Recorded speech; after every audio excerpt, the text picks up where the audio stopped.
So what I wanted to talk about now was just more practice stuff, more preparation in the life. So mainly what I wanted to focus on was preparation via Lojong practice, and then preparation via practicing dying. So we're going to practice dying, and we're going to go through the dissolution process, right? So the reason we practice dying is so we can recognize the dying process and then familiarize ourselves with this clear light mind that will arise at the end of the dying process. Now, familiarizing it with it conceptually, I don't feel is enough. So I'm going to talk about that a little bit, but it's a start. It's good. It's not going to hurt to start to familiarize conceptually, meaning we're going to go conceptually through a meditation. Now, you don't actually like experience clear light mind by thinking, now I'm in clear light. No, clear light is a completely non-conceptual, experience of non-duality. So we have to understand that. But we're triggering the memory, as we go through each dissolution. Okay, clear light mind is coming next, or clear light mind is coming after this. And then we're using awareness as we die to then be able to recognize it if we familiarize with the nature of mind in life, basically. But I'll talk about that later. But first, I wanted to talk about these 5 powers at the time of death. So this is kind of this is like a Lojong teaching. One of the main ways we prepare for death through mind training practice or Lojong practice. It also can include POA, but I'm not going to talk about POA today. POA is really a tantric practice, so it has to be done in connection with a qualified Vajrayana teacher who can give the empowerments for it and can give the pith instruction for doing POA. But briefly, POA is a practice where we learn to transfer our consciousness at the time of death. So we're attempting to transfer it to a Buddha field, like Sukhavati, Amitabha's Buddha field, or another kind of Buddha field that of our choosing. Now, there's like everything, like these things are not without their,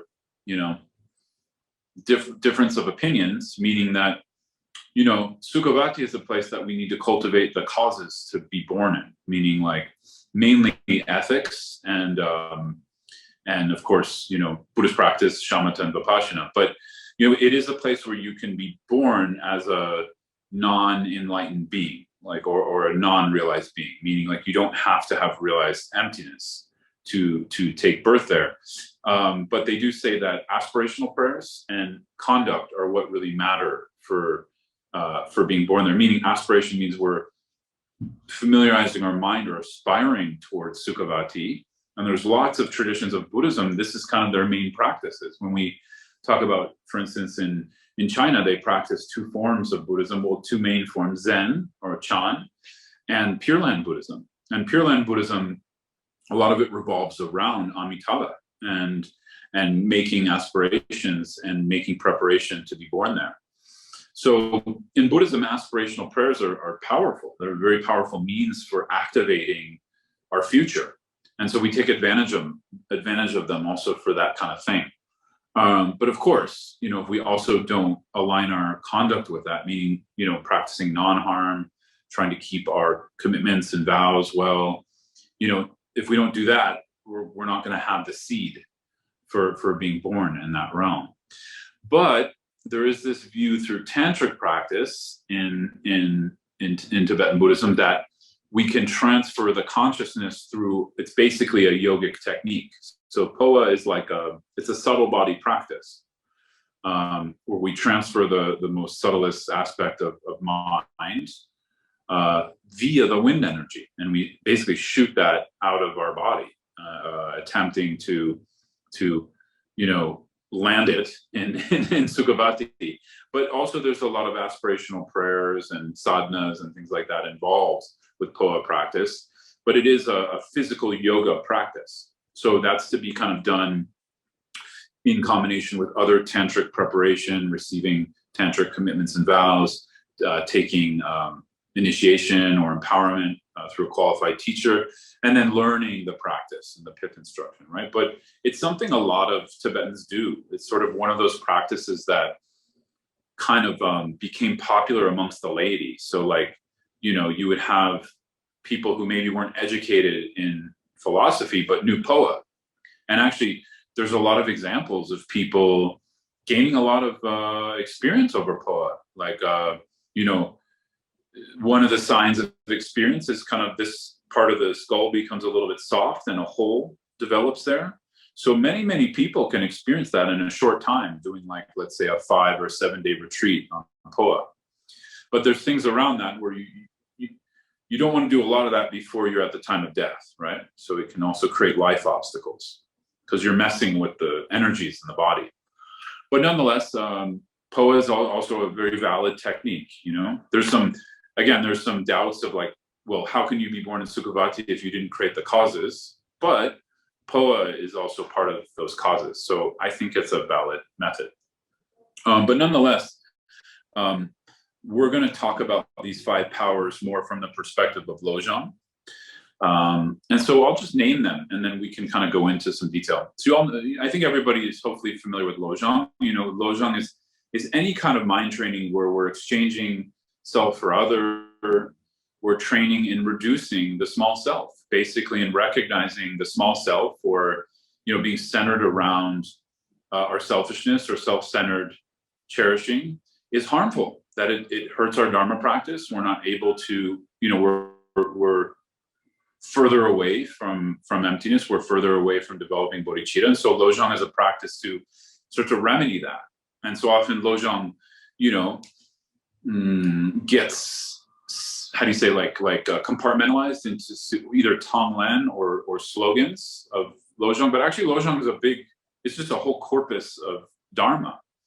And of course, tonglen is one of the major practices within Lojong. But Lojong encapsulates a lot of different writings and practices. But the basic idea of Lojong is that we are first of all, we're recognizing that the small self or self-centered cherishing is harmful. We're recognizing that conceptually. And then we're recognizing that there's a need to exchange oneself with other. And that's where tonglen and things like that come in. But if we don't understand the basis of why we do tonglen, I don't know if I'm like such a big fan of that. Meaning like tonglen can also be a selfish practice, right? So we can do tonglen like, oh, what a terrible thing in the world. And it's, of course we care about the thing, but we don't want to feel bad. So we do tonglen to feel better. That's not tonglen, right? That's another self-centered cherishing meditation. You see what I'm saying? So we really have to know, why are we doing it? You know, what is the purpose? It's for reducing the small self, the self-centered cherishing ego, because we see it as a problem. We see it as the core root of our suffering. And so the same goes for the time of death. So these 5 powers they can actually be used in just general Lojong practice. And then we can also apply them to like a practice we do in the life to prepare for death in a certain way. So these 5 are the power of the virtuous seed is number 1. The power of aspiration is number 2. The power of prayer is 3. The power of revulsion is 4. And the power of familiarization is 5. So I'll describe these. So the power of the virtuous seed is something that is very applicable to death in the sense that it's really a practice of generosity. So, you know, here we're really reflecting on love and compassion. Also, we're working with attachment, reducing attachment. And it basically means that we put energy into where we're going to give and what we're going to do with all of our material possessions at the time of death. And then we do that. You know, when we're getting ready to die, we do that. We gather our things, we gather our finances, or it's worked out in our will, and we give it all away. And actually, from the perspective of like a yogi or yogini, we want to give that away before we die. You know, we want to try to organize it so it's given, right? I don't know how that works with wills, in the sense of like sometimes money from bank accounts won't leave until we're actually clinically dead, and maybe we don't have a choice over that. But nonetheless, the whole idea is that we're giving away everything. We're eliminating, or we're choosing not to be attached to our material wealth and possessions, so we can really feel both free in the sense of we're not hanging on to anything, including our body. And of course, it's a virtuous act. It's an act of generosity. It's an act of kindness to others. I've heard some lamas also recommend, make sure, I mean, I don't want to tell you what to do with your money. So, I want to be careful with that. But they say, make sure this isn't just all about your family. And this is kind of where it gets a little counterintuitive to like Western thought, or kind of like our modern popular cultural view, which is, I've heard, I think it's Zigar Kongtrul Rinpoche, where he was saying, like, if you're simply just giving all your wealth to your family, it's sort of like you're hanging on to your attachment. There's an attachment there. There's a legacy there. There's a sort of, oh, I like these people. They're my family, so I'm giving them everything. And I don't care about anyone else. And this isn't how bodhisattvas practice, So I'm not telling you what to do with your things, but it's just something to think about. Meaning, like, we may want to make that a little bit more balanced, where some of our wealth goes to, other projects. Lama Zopa Rinpoche, in his book on the 5 powers, which you can Google and download, he spends probably like, I think 70% of the book is the first power, the power of the virtuous seed, because he just gives literally like 50 different examples of what we can do with our possessions and wealth. And he's giving that for a reason, because he's also pointing out, like, helping Dharma projects, like helping practitioners, serving the Dharma through your wealth is an incredible accumulation of merit and virtue. So he's really rounding out our view on what we can do at the time of death, because it's virtuous also to give to our family, and I think we should, in the sense that we care about them and we want them to be healthy and happy too. So I think the idea is just to balance it a little bit more. And so the power of the virtuous seed also has to do with the accumulation of merit. When we're accumulating merit at the time of death, that's going to help us in our death. That's going to help us in the bardo. That's going to help us when we're taking rebirth. And so what accumulates merit? The mind of bodhicitta, the mind of virtue when we're generous to others, but when we're generous to, I would say, when we're supporting things that are going to bring more awakening in the world, they also have a special power. You see what I'm saying? But really, the mind of bodhicitta, the mind of relative bodhicitta, aspirational bodhicitta, is really what delineates the difference between doing something good, like something virtuous, versus accumulating merit. So accumulating merit, in order to do that, we need to have the mind of bodhicitta involved, right? So all of these powers really revolve around a relative bodhicitta, because Lojong practice in itself mostly revolves around relative bodhicitta. It does have absolute bodhicitta or emptiness there as well, but a lot of the practices are more conceptual in Lojong. So these 5 powers are similar. So that's the power of the virtuous seed. Generosity, what are we going to do with our things at the time of death, making a plan for that, being balanced, being equanimous, I guess. And the power of aspiration really relates to the mind of relative bodhicitta, the mind of aspirational bodhicitta. May I be able to go through the experience of death without being separated from the training of developing bodhicitta. May I go through the intermediate state without forgetting the training, and may I never forget this training in a future life. So we're actually like aspiring that our death can happen or be done with bodhicitta. So you all know Lama Zopa Rinpoche. I mean, this is one of his most, I would say, kind of like his most prized teachings, at least for me, is he's always, an advocate of do everything with bodhicitta, like every step you take, every meal you eat, when you sit down to practice, when you sit down on the toilet, like mundane things, think I'm doing this for the benefit of others. So what we're doing is we're familiarizing with the mind of bodhicitta, the mind of relative bodhicitta. And the same for death, when we're on our deathbed, we want to start to familiarize with the bodhicitta we trained in the life. Now, if we train well, it's going to be easy to familiarize with that, because we're going to be happy to die for the benefit of others, meaning our body is now going to dissolve, and we want to start making aspirations that our next rebirth, our intermediate state, can be beneficial to others, that we can continue on the path.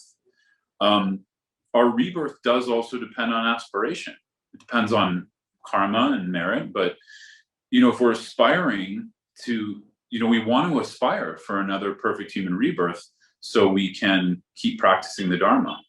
So like for a normal practitioner, that's a perfectly fine aspiration. If we're really a hardcore Lojong practitioner, this is where it becomes interesting, because we can also aspire as some of the great Kadampa masters did, where they sometimes said, well, may I go to hell, if that's going to benefit others. May I be born in the worst places possible to benefit others. And again, we have to be careful not to take this literal. It is literal as a practice, but it's not that then they're born there. There's a famous story, I think it's in Lama Zopa Rinpoche's book, where one Kadampa master, as he's dying, he was upset, and like really upset. And his attendant was like, wow, his attendant was really dumbfounded. Like, this is really strange. This is a very realized, powerful meditator. Why is he upset? And he asked him, what are you upset about? And he said, oh, because I'm starting to see the pure realms. Like his dissolution process, he could actually start to see, like, I don't know if it was Sukhavati, but, pure realms, Buddha fields. And the attendant said, well, what's wrong with that? That's great. And, the master said, no, I've been praying to be born in hell, like for years, to be born in hell in order to benefit the sentient beings there. This is awful. This is opposite my prayers. But you see what I'm saying? He accumulated so much merit through praying that way, he couldn't avoid the Buddha fields. It's sort of like the Buddha fields are there because that's the product of the mind of bodhicitta, right? Yeah. So again, it just depends how you want to practice Lojong with your life and death. But nonetheless, it's, as a normal practitioner, we also do need to aspire to continue on the path, to continue to meet our lamas, continue to, have the vessel to practice the Dharma and to gain awakening.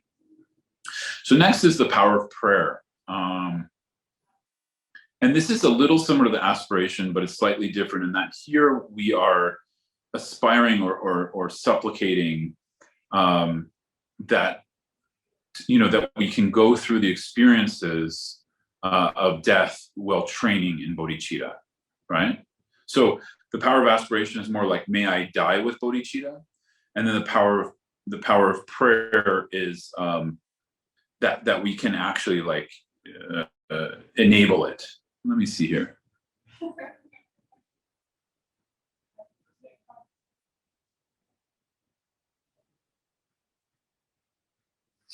Yeah, I mean they're kind of similar. I'm reading a different commentary, but Lama Zopa Rinpoche described them maybe a little bit more of like the power of aspiration is the mind of bodhicitta. The power of prayer or supplicating is like, I want to enacting that prayer at the enact bodhicitta at the time of death, making the prayer, making the supplication to be able to do that, basically. And then the fourth is the power of revulsion. And this is interesting because, all Lojong practice, what we're trying to train in is a renunciation mind that the small self or the self-centered cherishing is really our enemy. Like if there's a true enemy in the world, it's that one, that mind, that state of mind that, because it's not talking about us, it's not personal, it's not like you or me, it's a state of mind that seeks self-gratification at all costs. It's a state of mind that puts ourselves in front of others. It's a state of mind that enhances our attachment and clinging for things that we want, that state of mind wants to adorn itself with. It's a state of mind that holds aversion or anger towards situations or people that doesn't support what that state of mind wants to be adorned with. So in Lojong, we start to connect with this as a state of mind, again, like in my view, if Dharma is becoming overly personalized, I think it's missing the point. You see? So if we're tracking our practice and we're saying the more and more I Lojong, the more I think I'm a piece of shit. I don't know if it's going in the right direction. You see what I'm saying? You see? And I struggle with this. So I'm not, I'm not speaking about something I haven't experienced. Sometimes Lojong practice, when we don't have healthy self-worth, it can really go into a very negative state of ourselves. And that's also ego. Like if we think we're the best or we think we're the worst, it's the same self-centered, cherishing mind thinking that. You see? So one way around this, I mean, of course, we have to do our own work with our own healthy human beingness. I'm an advocate of that, as I said before. But another way to work with this is we have to start remembering it's a state of mind. We have to start reflecting on the self-centered, cherishing mind as, yes, we can be self-centered, cherishing. We can act in destructive ways, and we have to take responsibility for that. But it's a state of mind. It's not fundamentally who we are, right? So I didn't talk a lot about Buddha nature this time, but really we have to, any Buddhist practice I feel has to, or any Mahayana practice has to be supported by a firm understanding of Buddha nature and what that is, right? Because when we do that, we start to pull apart a little bit this idea of a fixed self. And when we pull that apart, these practices, they usually go in the right direction a little bit more. I'm not saying we need to realize emptiness necessarily, but we need to have a little bit of an understanding of like, okay, what really is me? And then when we get down to that, it's all about appearance. It's all about sort of a me that is a conglomerate of parts. So which one of those multiples of me is actually me? And so we start to have some fluidity with identity. And when we have more fluidity with our identities, we also still understand karma, cause, and effect, and we need to take responsibility for our actions. But we also understand there's no like one thing here that's bad or good. There's no like person that's bad or good. There's just actions that have consequences. So we take responsibility for our actions, and we try to improve them, and we try to keep ethics and all that. But we do that without this heavy sense of original sin or guilt. And with that, and we could have regret, but that's different than guilt. And with that, we also start to see self-centered cherishing as a state of mind. Not that I am self-centered cherishing, right? Yes, I can act in a selfish way, for sure. I do every day, right? But it's a state of mind, and we have to see that state of mind as actually not our Buddha nature. That's like opposite our Buddha nature. That's part of the confused misconception of dualistic mind or samsaric mind. So I guess I'm just trying to get that across here, because then Lojong, I feel, can go in the right direction. But again, this is just some of my opinions, some of my takes on this, and some of the things I've struggled with. That's why I'm sharing them here, because I see them come up often for us as Western practitioners. Doesn't mean Tibetan lamas are wrong, or because they're teaching a different approach is wrong. No, they're teaching from their approach, and they're teaching from a traditional basis. And then there's just these little things that can sort of, little tweaks that we do with the way we're looking at a teaching that really make it, that kind of like empower it. So we don't have to change the tradition. Sometimes we just have to look at it from the side or from our viewpoint, and then the practice has so much power within the tradition.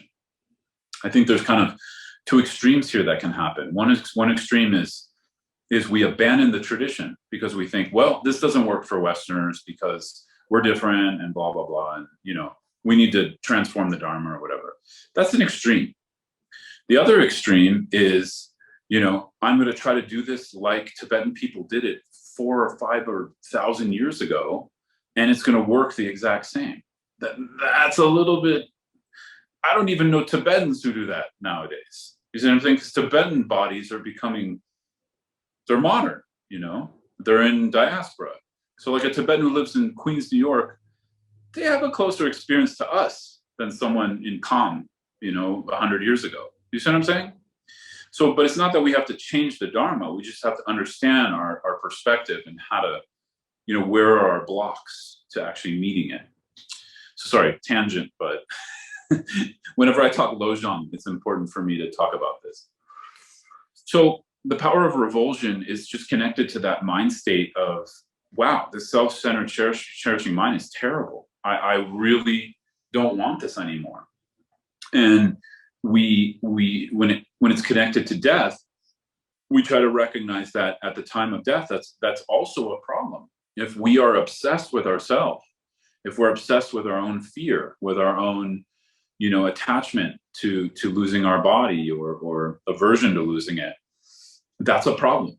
So essentially, it's not like, are we good because we're giving up the self-centered cherishing mind? No, we're going to be unhappy if we don't give it up. This is very basic things. Like, we're not going to be able to recognize the clear light mind because there's too much fixation, right? So there's a lot around here. So that's the power of revulsion. And then the power of familiarization is probably where the main practice happens. The rest are kind of connected to aspiration, right? The first four aspirations around bodhicitta, generosity, as well as this aspiration around, like, may I recognize the thief, basically the thief of the small self, the self-centered cherishing mind, and may I kick her out or him out, at the time of death. That's kind of the aspiration in that fourth one. So now the power of familiarization refers to merging with the main practice. And so there's two sides to this, because bodhicitta has its relative aspect and its absolute aspect. So there is a physical practice we do too. So we try to die as the Buddha died. And this is something you can actually put in your will, your Dharma will, where you can have your Dharma friends or family help you. And it's quite difficult to do this, I think, at the time of death, depending on how we die. We might be in pain. But the Buddha died lying on his right side. And we add there's a little bit of tantra here. But here we lie on our right side, with our hand here, basically, so we can close one of our nostrils. So, what I was saying by we might need some help is we could probably arrange this with pillows or something, so we're able to do this posture. Some yogis and yoginis also die sitting up in meditation posture, but that's very difficult. That's not easy for most people. But nonetheless, if we die on our right side, let's see. And this is how the Buddha died when he was entering parinirvana. He laid like this, and we take the right hand blocks the right nostril with the ring finger. So we block the right nostril and breathe in and out through the left nostril. So we're kind of lying on our right side like this, breathing here. So in the Lojong teaching, they don't actually say the reasons, but this has to do with the subtle body. It has to do with when you're lying on your right side, you're depressing the channel that activates anger. And also by closing this, you're choosing to move the winds or pass the winds through the left channel. The left channel has to do with attachment in its delusory state, but nonetheless, we don't want to be angry as we're dying. That's a quick ticket to hell, as they say. I mean, I guess maybe it can be. I don't know, but yeah, we want to avoid that. So anyways, so that's the posture. And for the main practice of relative bodhicitta, we practice Tonglen like this. So we breathe in and out through the left nostril, and we breathe in all the suffering, negative karma, delusions, problems of all sentient beings, and we breathe out all enlightened wisdom energy, healing, money, whatever they need, right? So you all know Tonglen, so I don't have to say. So we first have to recognize, the self-centered cherishing, the small self, and then we take the problems onto the small self, and we give from the small self. That's really the essence of Tonglen. For me, I like that. There's many styles of practicing Tonglen. I like that because it gets to the point, because we're not taking pain onto, how do you say it, like the general self. We're taking it onto that state of mind that doesn't want it. We're giving from that state of mind that doesn't want to give, because the self-centered cherishing doesn't want pain, and it doesn't want to give things that we like, right? So that's the relative practice. Now the the absolute practice is to meditate on emptiness. So definitely, you know, this requires us having familiarized with the middle way teachings and having done, you know, some analytical meditation throughout life and familiarizing with the teachings on emptiness and having some experience of that. And then, you know, if we have some experience of tantric mahamudra or how to work with emptiness through tantric means, that's also wonderful, right?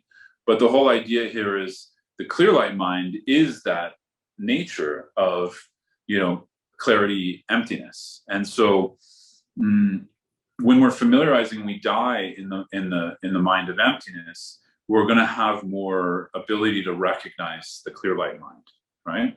But that clear light mind is very subtle.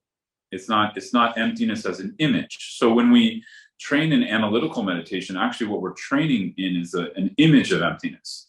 Eventually, if we kind of are persistent, that image breaks through into a direct experience.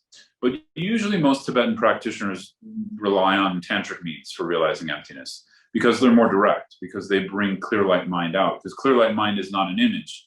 It's the direct experience of emptiness within the subtle body. So that's what I kind of wanted to say about the 5 powers. And you can read more about them. You know, Lama Zopa Rinpoche has a book. If you Google it, there's some more information out there on them. And it's just, you know, really it's Lojong practice, right? Brought in at the time of death. So before I go into our last topic today, which is going to be the dissolution or the dying process, anything on that or any kind of thoughts or things you want to share? Any questions?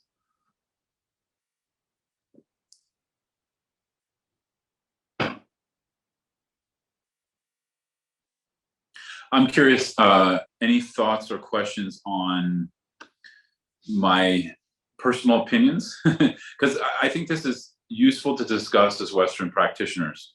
What I meant by that, you don't have to agree with me either. What I mean by that is sort of like this idea of how do we approach something that's diminishing the self when we already have a very diminished sense of self, a lot of us in the West. So what self are we diminishing and what, you know what I'm saying? It's a very interesting question. Any thoughts on that or?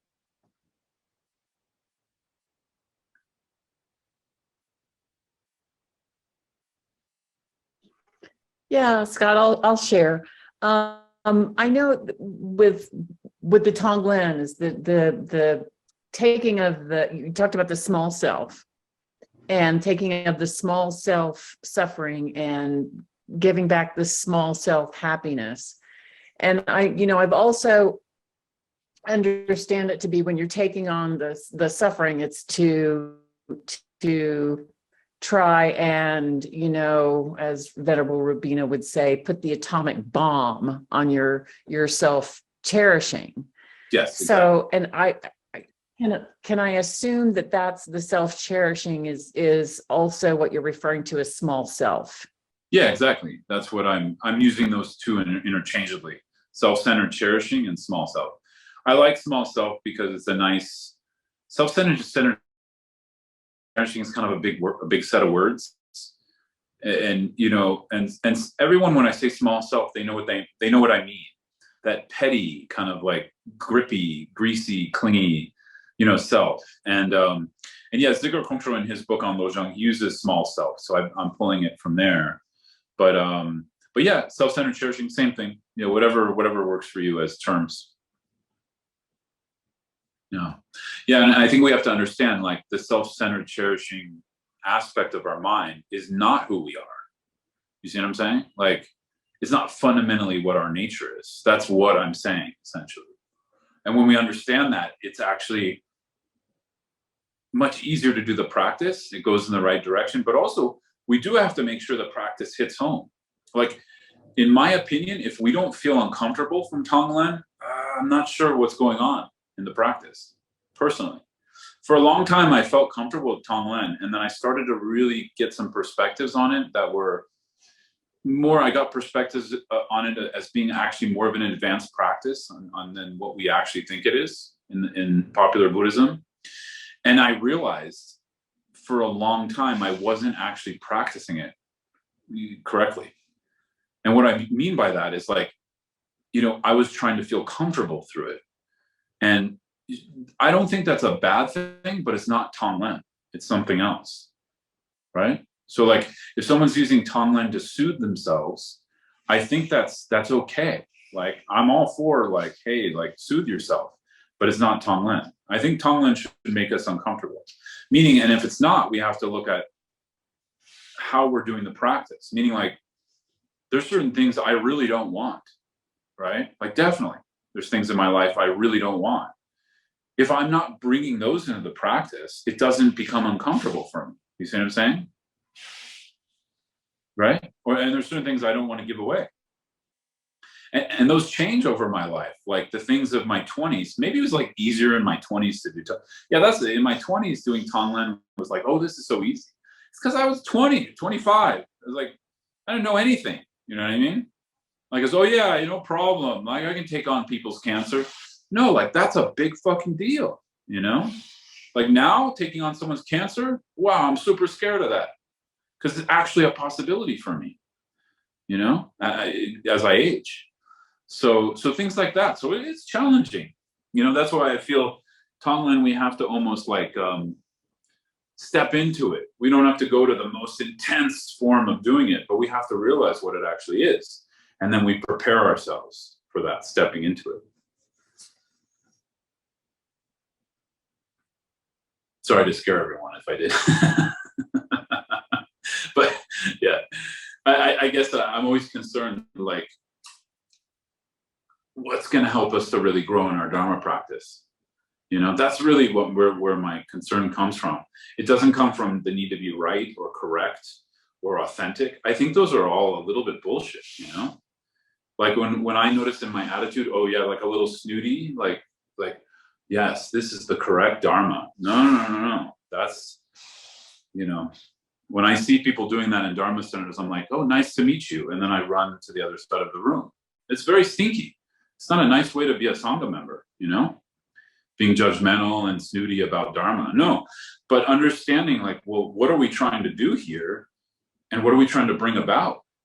And what is the purpose of each practice? That's when it gets interesting, right? So that's kind of the perspective I'm coming from, right? If someone wants to do, my teacher, he calls it California Tonglen. If someone wants to do no offense to anyone in California, I'm from California. If someone wants to do California Tonglen, like just feel good practice, it's all good, like whatever. I mean, we don't have to burst their bubble. But, if they want to know, like, the actual purpose of it, we can also inform them in a kind way, if they're actually asking us, right? So you didn't ask me, but, technically you did because you showed up for today. So I'm sharing some thoughts with you, right? Okay, let's move on. So I wanted to spend the rest of the time on the dissolution process. And really, I call this dying practice. It's quite tough. Kind of like the other, in a different way from the 9-point death meditation. But here we're going to imagine ourselves actually on our deathbed. So we're going to do kind of a visualization practice. And, you can imagine in whatever way you want. I'll prompt some things, but you can imagine, what you might be surrounded by, the state of your body, all of that. And we try to make it real. Then from there, we're going to go through what happens in the system. Now, some of this stuff it's not quite relatable because it's like, oh, now you see fireflies. So it's like, what does that mean? So just try your best. Like again, it's just kind of familiarizing with what the experience might actually be like. We can't say like 100% it's exactly like this, but just try your best. So I'm going to go through just right now a little bit. I'm not going to go through all the detail because I want to do that in the meditation. But basically we have 1, 2, 3, 4, 5, 6, 7. We have like 8 stages here of dissolution. So obviously, like there's a kind of a pre-stage where we're sick, and actually for a Dharma practitioner, if we want to be able to meditate, for a Tantric practitioner at the time of death, we want to die with a slow illness. So it's not like bad to have like a terminal illness and to die slowly, because we can actually practice with that, accumulating on a lot of merit through Lojong, like we just talked about. And then we actually have time for the dying process to go more slowly, so we can meditate with it. When there's an accident, it's very difficult because the death happens very fast. And so we don't see a lot of these things get compounded that I'm going to talk about, or, I don't know if we skip them, but they just go very fast. So kind of we want a slower death process.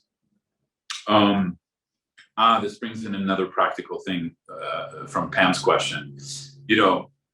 Medicine and drugs at the time of death, like that's a whole nother discussion, in the sense of, I'm just putting things on your radar to think about.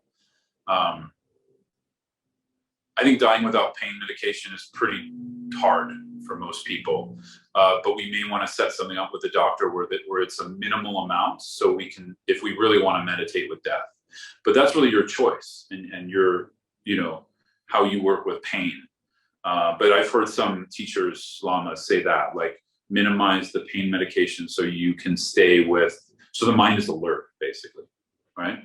Because I've heard also some say if the pain is unbearable, maybe through morphine. If a practitioner has a very strong Vipassana practice, they can also probably meditate through morphine. I wouldn't see why not. There's some lamas who their Vipassana practice was so strong, when people gave them drugs, they didn't even experience anything. I actually talked with one teacher, I believe has a very strong experience of nature mind. He said someone gave him drugs to try, and he said he didn't experience anything. Nothing happened. The other guy was totally wasted. Nothing happened to him.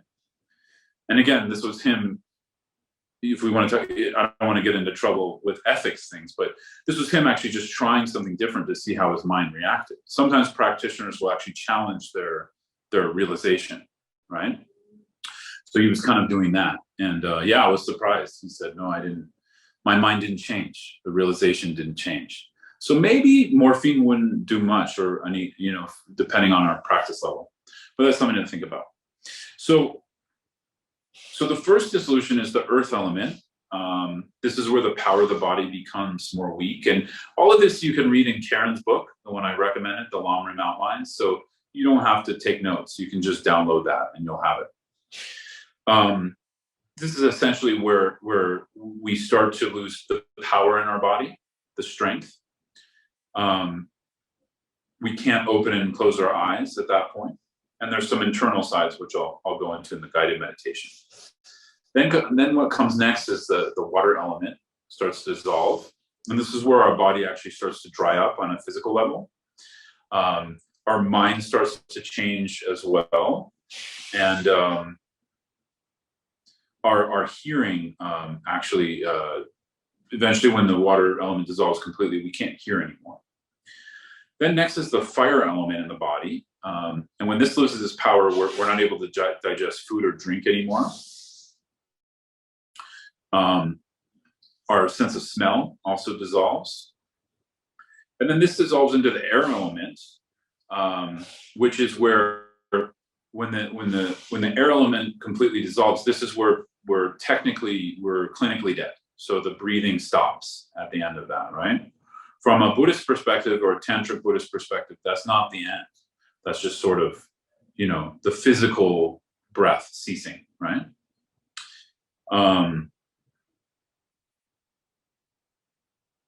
Then we have these 6, 7, and 8, these signs of dissolution, which really relate to the subtle body. So that was like the physical body dying, essentially, and then, or dissolving. And then we have the subtle body dissolving. And these are characterized by appearances in the mind, where as long as we're aware, and we've trained in awareness in the lifetime, we can recognize these.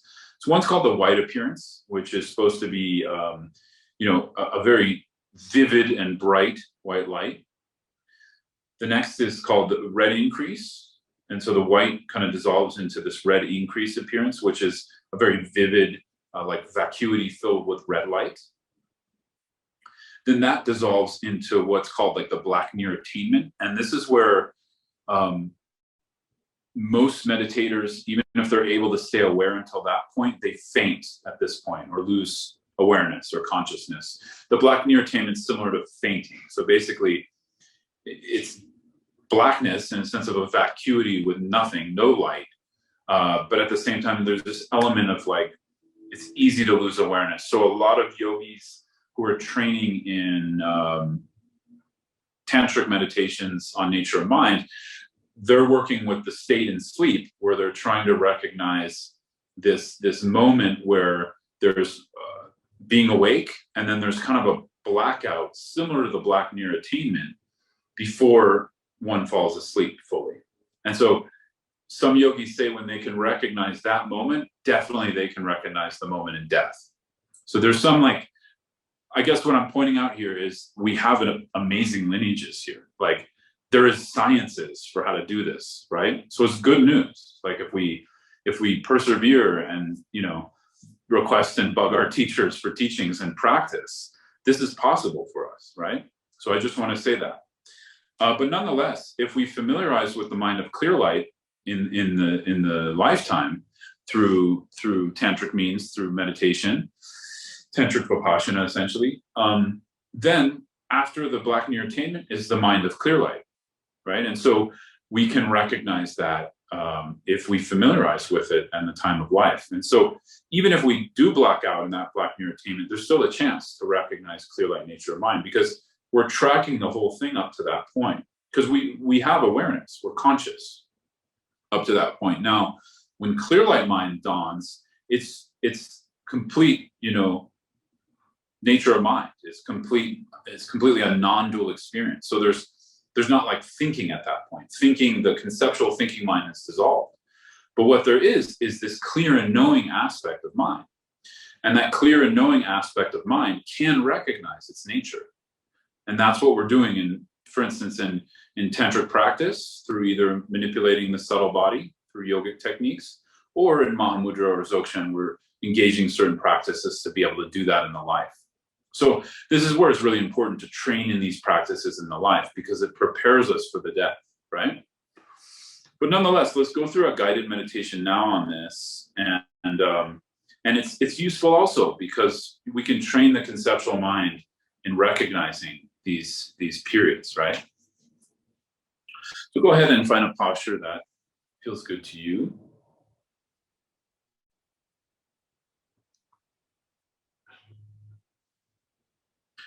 You know, normally we would like sit up and meditate, which is totally fine. You're also welcome to lay down, because like we're going to, you know, imagine we're laying down as if we're dying. So you can do whatever you feel at this point, as long as you stay awake. If you're tired, maybe sit up. And just take a few moments to connect with the breath, connect with the body, kind of let go of maybe any kind of anxieties around this. Just come into a soothing practice for a moment, just a sense of groundedness in your body if you can,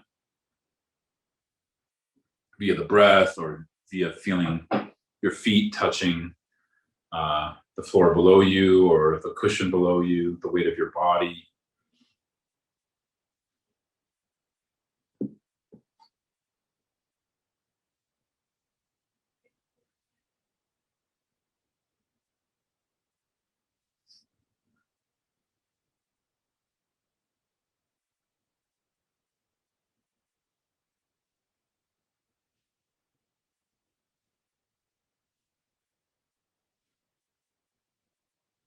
And again, refreshing our bodhicitta motivation.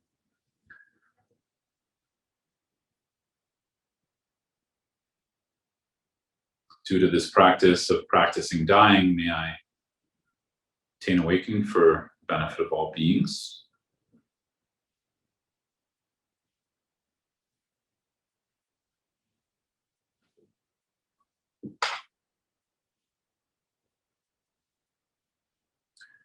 And we can start our imagination process, and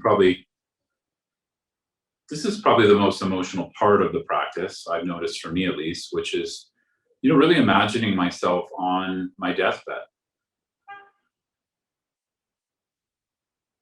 In a way, I encourage you to kind of like bring in some of those things we talked about. What do you want around you at the time of dying? Who do you want around you?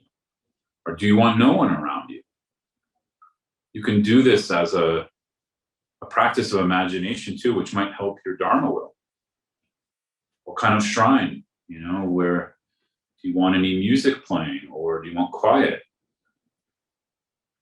Maybe you want, you know, chanting from your teachers, or from certain, you know, monasteries or nunneries you like.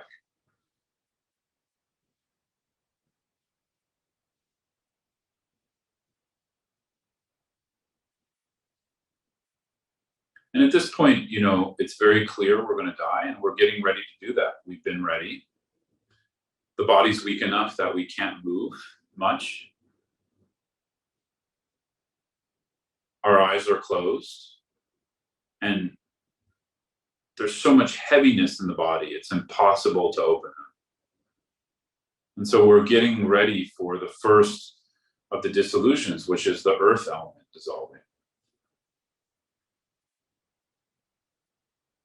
So here the body becomes very heavy. On the outside, our sort of glow or luster starts to diminish. The body becomes more thin. We have a feeling like we're sinking under the earth. So part of this is also a leaning into this, if you can, letting go. At this point, you've practiced the power of the virtuous seed. You've given all of your possessions away, and you're now ready to give your body away.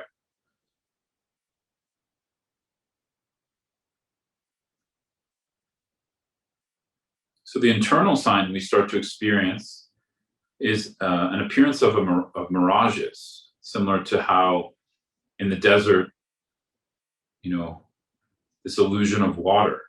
So we start to have that appearance in our mind like a mirage.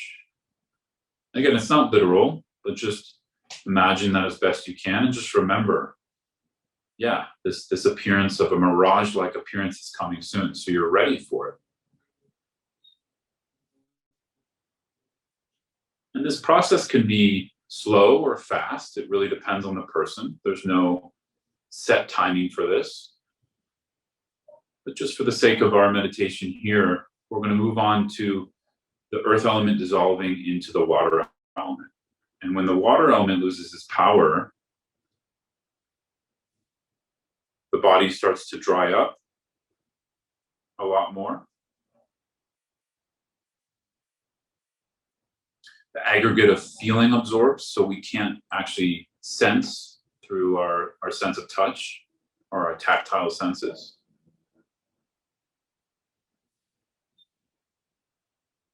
We're no longer aware or capable of discerning feelings connected to a consciousness, so that starts to dissolve. And we no longer are able to hear the sounds around us. So if we've been playing any chanting or we've had loved ones there, we can't hear what's going on. So now our ear sense consciousness dissolves. And the internal sign is an appearance of smoke, similar to smoke.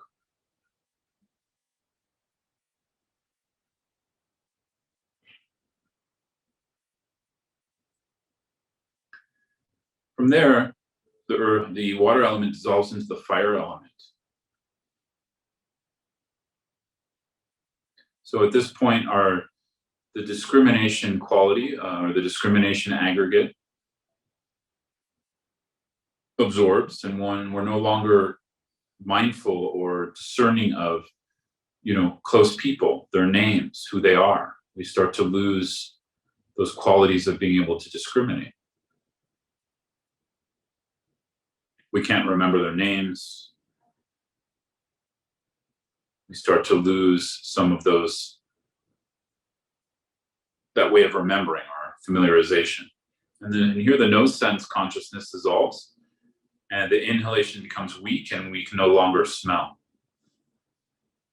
And the internal sign is one of like fireflies or sparks, similar to sparks within smoke or fireflies within the smoke from the previous dissolution.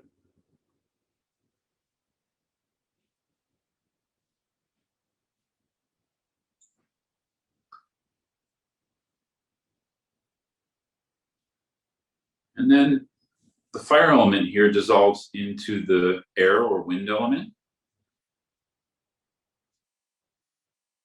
At this point, the lung, or the wind energy, is all starting to coalesce in the heart center, where our subtle consciousness abides. So all the winds are moving into the heart center. Here we can't discriminate between smoothness or roughness. We're no longer able to discriminate or mindful of like worldly activities or any business we were involved in.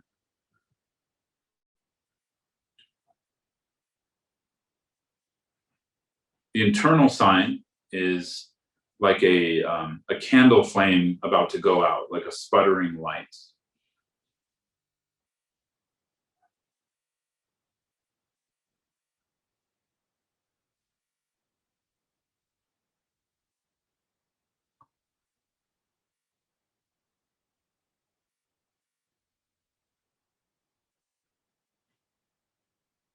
Then at the end of this dissolution, the breathing ceases.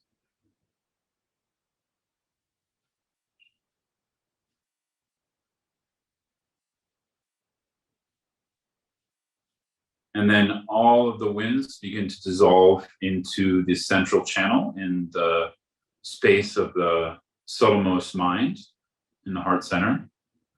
The 80 conceptual minds dissolve. And the internal sign is one of a clear vacuity filled with white light. So this is called the white appearance.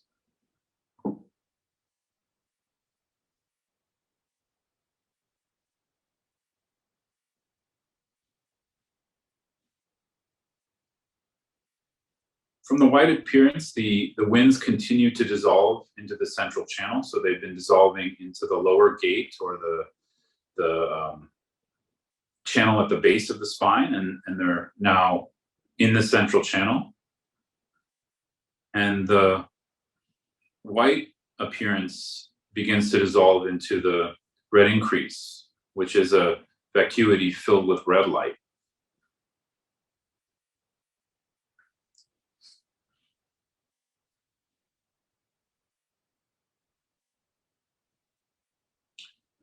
The winds continue to dissolve into the central channel, now completely gathering at the heart. And the winds enter this drop at the heart, which basically is the home for the subtlemost mind. It's actually the home of the clear light mind. And the internal sign here is at first a vacuity filled with thick darkness. And we swoon into unconsciousness. And this is the black near attainment.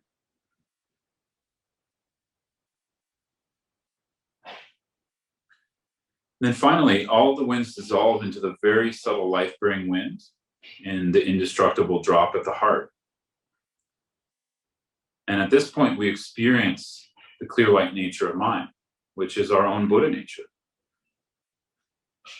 So we've been preparing for this our lifetime. We've been preparing this through the death process. And so we just rest our mind here.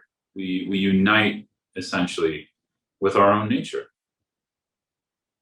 And we rest into that.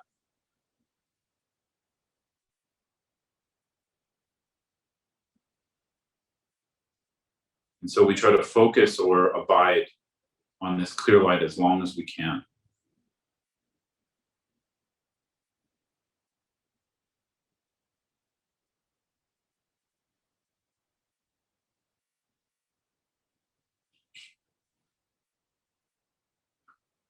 So we're not going to do this as a part of the visualization, but at this point, the dissolutions happen in reverse order.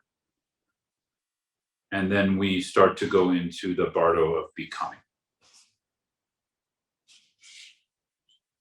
But that's a whole nother practice. We're just going to do the dying process, and this process of basically remembering the clear light, that the clear light is coming, and that we're trying to remember that so we can connect with our nature of mind at the time of death. So we can sort of close the practice here, just come back into, your body, your breath.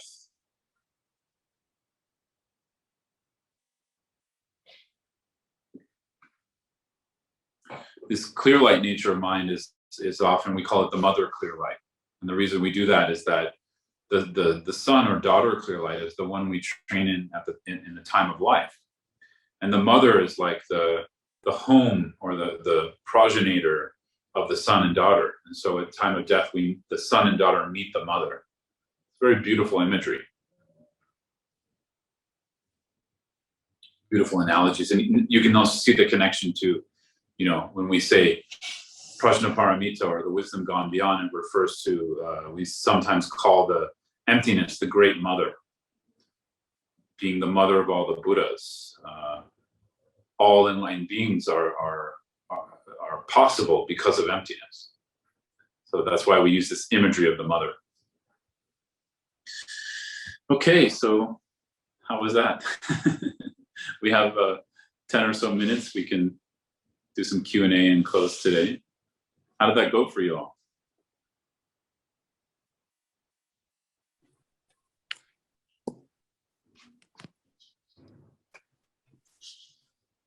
Please. I know you said not to go to sleep, but you're just reminded that every night we go through a little death, right? Exactly. Yeah. When we lie down and all that dissolves, it's pretty. If we can, I have a book on lucid dreaming and trying to stay lucid, but that's a whole other thing. But anyway. Yeah. Part of dream yoga is connected to this. Sometimes it's connected to like flexibility in dreams and training in dreams. But yeah, we have these small experiences, like small clear lights in the time of sleeping, like that moment right in between waking and sleeping. They say also the time of orgasm, there's these small moments to recognize clear light mind. Time of fainting, and some people say like sneeze. I think I've heard sneezing before, but I don't know. I never. But so kind of like the news here. I mean, this isn't really appropriate place to talk about clear light mind, but it's part of our mind. It's not something. I think what I want to get across here is like Buddhahood is our mind. It's not like Buddhahood is there. It's your mind. It's just right now we're experiencing samsara, which unfortunately is basically blocking, us recognizing Buddhahood or training it, not training, but experiencing it. So when we, in Tantra Buddhism, when we talk about clear light mind or Rigpa or nature of mind, we're referring to Buddhahood. We're referring to Buddha nature, right? And so, in the life, we need to associate with it because it's something that's become obscured. And that's the only reason we experience samsara, is that Buddha nature or clear light mind has become obscured. So it's incredibly positive news, right? In the sense that it's not obscured doesn't mean we don't have it. It just means it's obscured. It's a big difference, no? There's a big difference between not having something and having it, but it's obscured. So, I hope this encourages you all to pursue the Dharma vigorously, to connect with your Buddha nature, because it's there, it's with you now.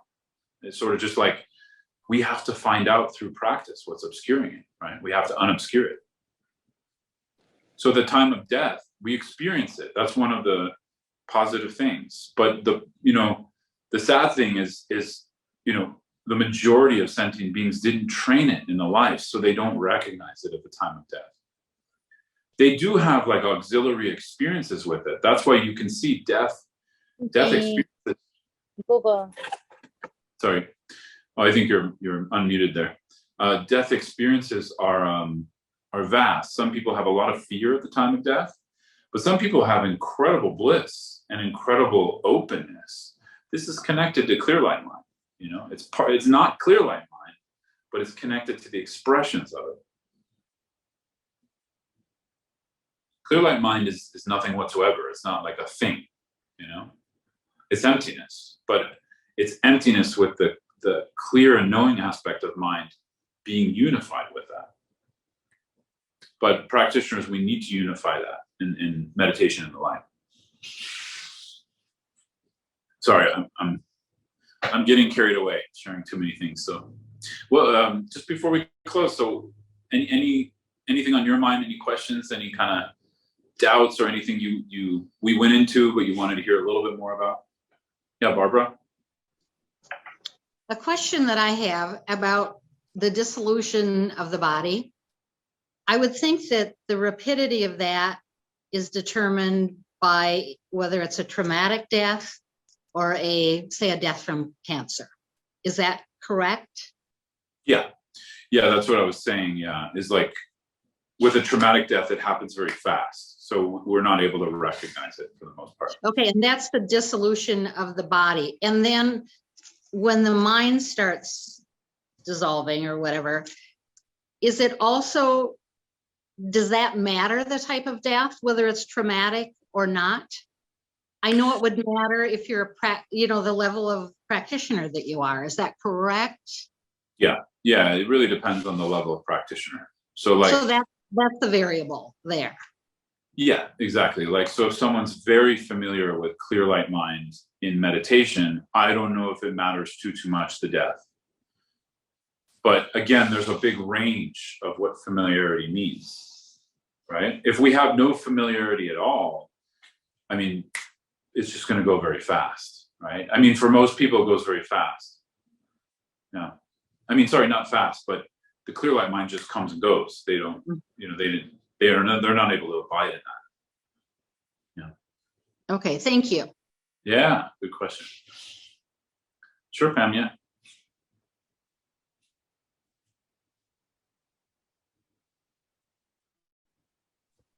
There you Okay. go. couldn't quite get there. So let's say it's a sudden death, a car accident, and whatever, it's just split second.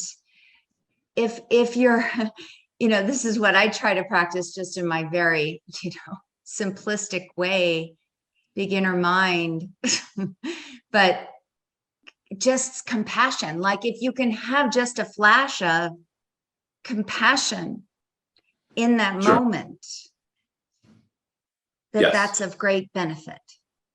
For sure. Yeah, that's why we have these 5 powers there. Yes, yes. Because if you can upgrade the compassion to bodhicitta, even better, right? Yeah, okay. So Yeah. if we train, I mean, compassion is included in bodhicitta, so it's like a win-win. But then, when we train in bodhicitta, if we can remember it at the time of an accident, in tantra practice, we do guru yoga. So there's a whole other set of practices there where the guru yoga practice is connected with bodhicitta. And so sometimes tantric practitioners might be doing that kind of method as well. Yeah, good. Yeah, I think I haven't had on a plane when I was like getting really nervous, or there was kind of like something I remember, when the Dharma comes and then we bring it in, right? So I think in whatever way we can bring it in, it's good.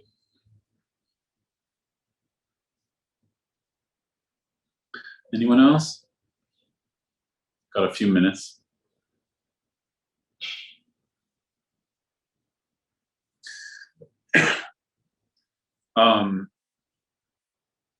So just before we close, this is definitely not like an exhaustive presentation, just sort of giving you some perspectives of, how we work with death within Tibetan Buddhism.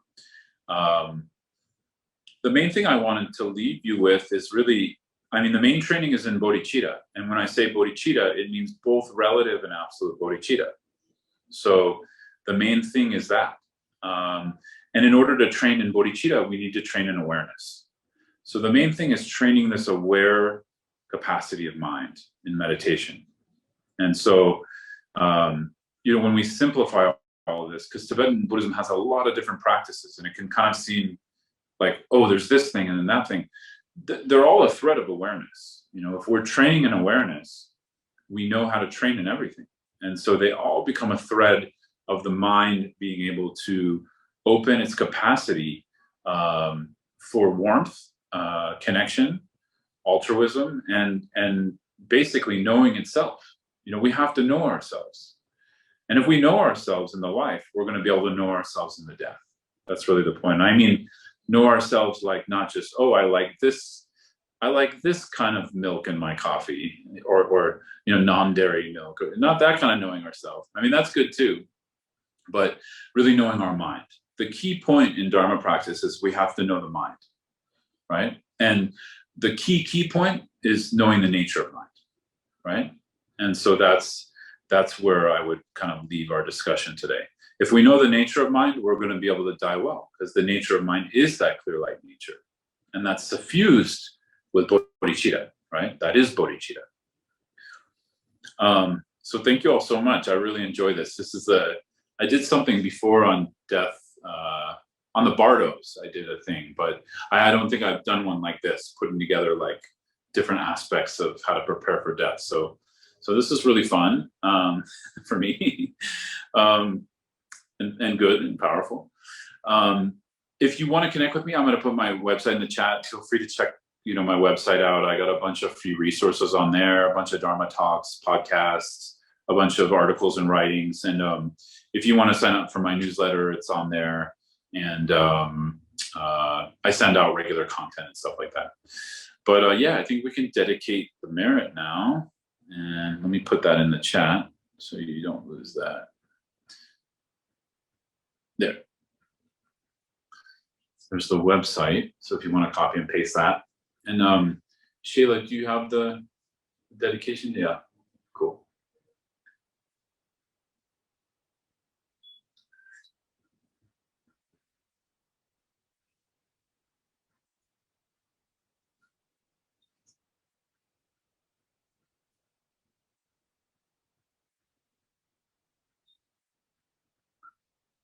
Okay. So we'll do it in English first. Due to the merits of these virtuous actions, may I quickly attain the state of a Guru Buddha and lead all living beings without exception into that enlightened state. Gyewa di nyodu da lomo sangye drugyer drowa chikya manu pa deyi salagu parsho. May the supreme jewel bodhicitta that has not arisen arise and grow, and may that which has arisen not diminish but increase more and more. Chancho sancho rinpoche ma ke parnum ye yorshi ke wan yon pa me pa yon pa ne gondo tawar so. We'll do the long life prayers in English.